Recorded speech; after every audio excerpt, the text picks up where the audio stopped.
Hi, good morning. And are you guys getting a blizzard too, I understand? There is reportedly going to be snow flurries in LA tomorrow. Yes. Don't ask me. Jeez. It's the day The after earth is tomorrow. going to cleave open.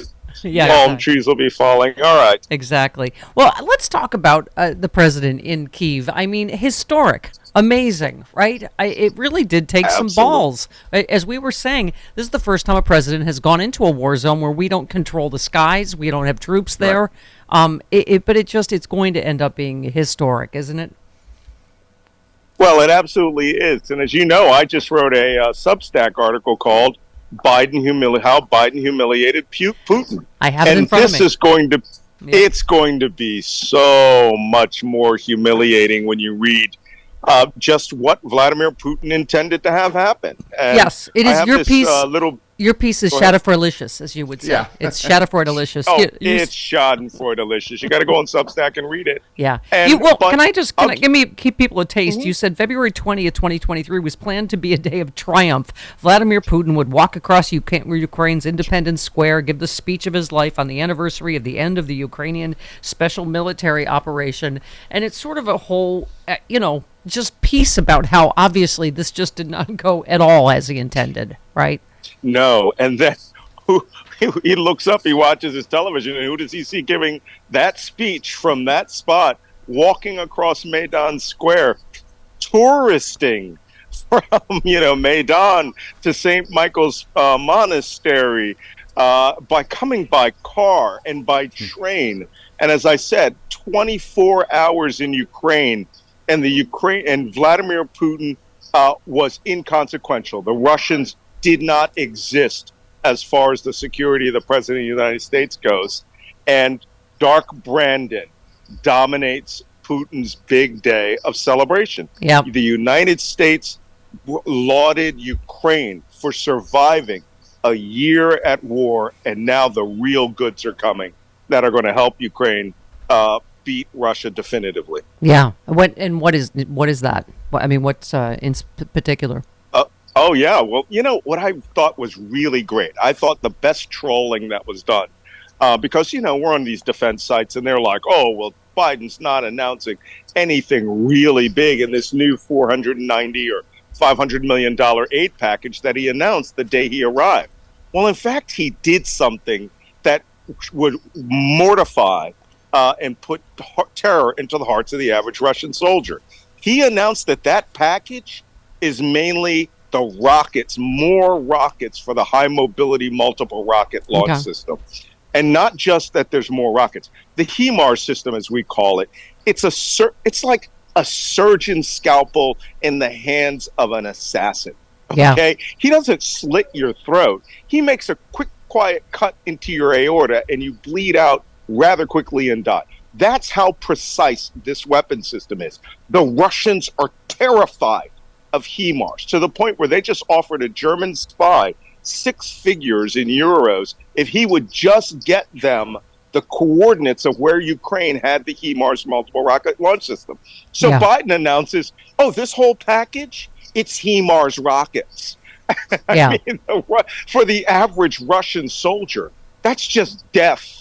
Well, that hasn't been scheduled. Yeah, and Malcolm, you write about that in your piece this week. You say apparently there's about 140,000 dead Russian soldiers killed in Ukraine. You said at some point the Russian people will want to forcibly stop the hemorrhage of their sons and fathers, in terms of what's going to happen. A piece you wrote about how Putin could die at the hands of his own people, right? Yeah, and that, you know what? That's still on the schedule. That article, How Putin Will Die, he's not going to die at the hands of Jason Bourne or, some American or NATO assassin or a U.S. airstrike. None of that's going to happen. The Ukrainians aren't going to have anything to do with it. His own people will change his command, will terminate his command forcefully, whether the oligarchs stop losing trillions of dollars or the average person, a Ukrainian janitor sees him, breaks his mop and shoves a mop into his heart. He is going to have a violent end, and most dictators do end violently. Well, it's interesting. First of all, you could just turn the sound off on RT and just see the the long faces with the pictures of Zelensky and Biden. But as you said, I think one of your paragraphs you called the toothless bear. is what Russia has been revealed to be. Is there's Biden all over by rail, by plane, all over Ukraine. Nothing Putin can do about it. He gives this speech, which was just bizarre. Right, went on for like 2 hours. Some people dozed off during it. Yeah. I think he's been revealed here, hasn't he? Well, absolutely, and that's another thing that I put in the article where I say it's not just that, that they revealed that Joe Biden could walk around Kiev with impunity, but that he could come to Ukraine, be there for 24 hours, and tour as a tourist, and the Russian army couldn't do a goddamn thing about it, not a thing about it. Yeah, and after 1 year, 140,000 dead soldiers. The average Russian today must think, you're going to put the rest, Putin announced the mobilization of 500,000 more men. Look, my guys in my battalion are just tired of their, pulling their triggers. The Russians are just coming in with no support, and they are easy to kill. Yeah. But Putin has said he's going to stay at this until it, if it's the last thing he does. Yeah. And I suspect at some point it's going to be the last thing he does. Yeah, that speech, first of all, you see people in the audience appearing to doze off. He offered a new twist on the Kremlin's tired claim that Moscow isn't at war with the people of Ukraine. Instead, he suggested the battle next door against neo-Nazis and the Kyiv regime is also an attempt to protect Russia from rampant pedophilia and gender-neutral pronouns. He said, look what they're doing in the West. The West is perverting the family, the national identity. They're making pedophilia the norm in their lives. And priests encourage same-sex marriage. Forgive them, Father. They know not what they do. The Anglican Church is so far only planning to look into the idea of a gender-neutral God. What do you say to that? Putin said. We're obligated to protect our children from degradation and degeneracy of the collective West. It's they who started the war. We have used and are using force to stop it. Oh my God, That's just bizarre, Malcolm. You know where he got this from. That is literally Tucker Carlson. Yeah. And Marjorie Taylor Greene. Definitely Tucker Carlson. They worship Tucker Carlson like a god there in Russia. That is not a joke. He is their Lord Haw Haw. He is their Tucky O Rose. And he is giving them these ideas and shifting that theme to America's culture war as being a major reason that Russia must be the final protector of Christianity in the East speaks to the American Republicans. What was that group that goes around and spoofs Trump voters? And this one guy said, hey, if you had to vote for Biden or Putin, who would you vote for? And the guy goes, Putin, because the good liars. He's a strong leader. He loves his country. Malcolm, speaking of Tucker Carlson, I got to get your take on the Kevin McCarthy giving the 40,000 hours of January 6th footage to Tucker Carlson alone. I mean, just the security involved in that alone. Talk to me about that.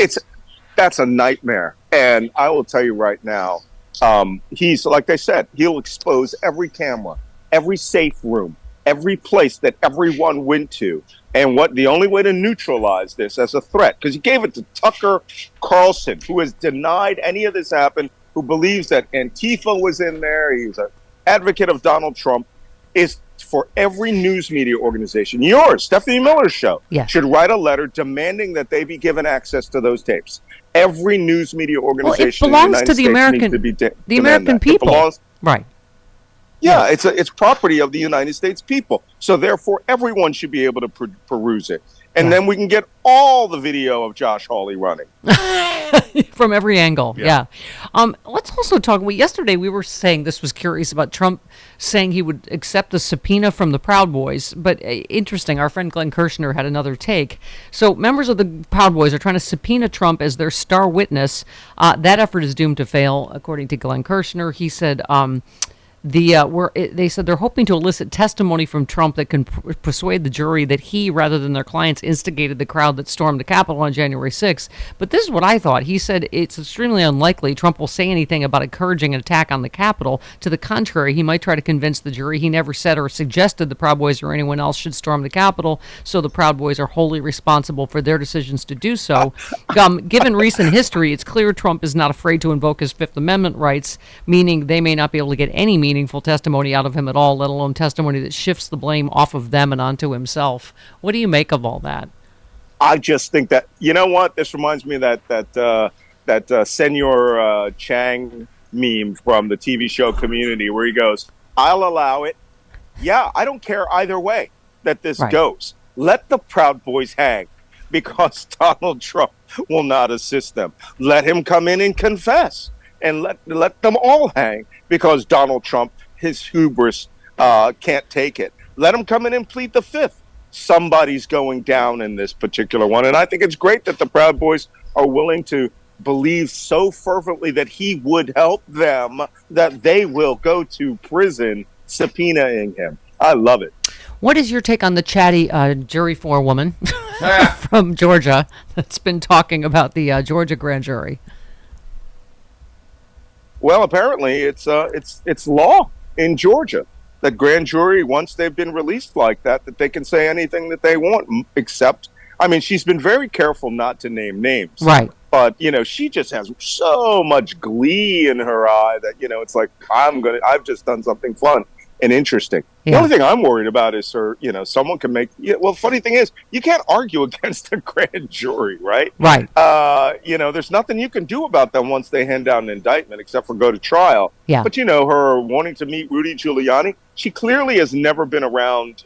Her image of Giuliani was as America's mayor on 9/11, Yeah. and hasn't heard anything else until the tapes were played. Right. Yeah. Well, we shall see. I know they were I think they were saying the analysis on Lawrence O'Donnell was that it's not going to hurt anything, but at this point you just wanted to drink a big cup of STFU. Don't do anything to endanger this prosecution.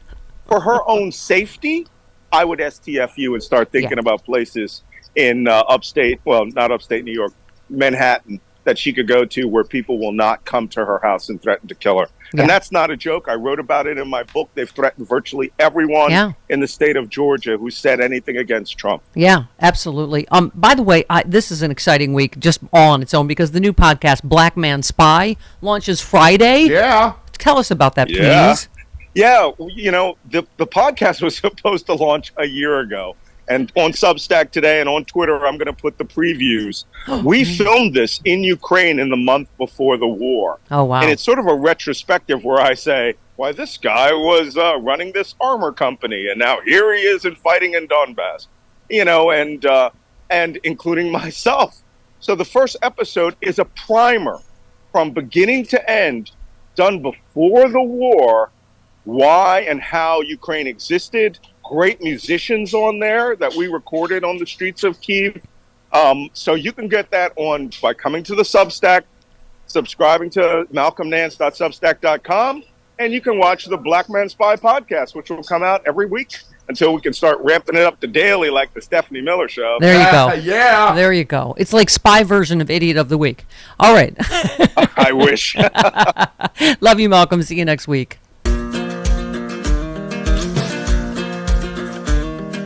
Hey all, Glenn Kirshner here.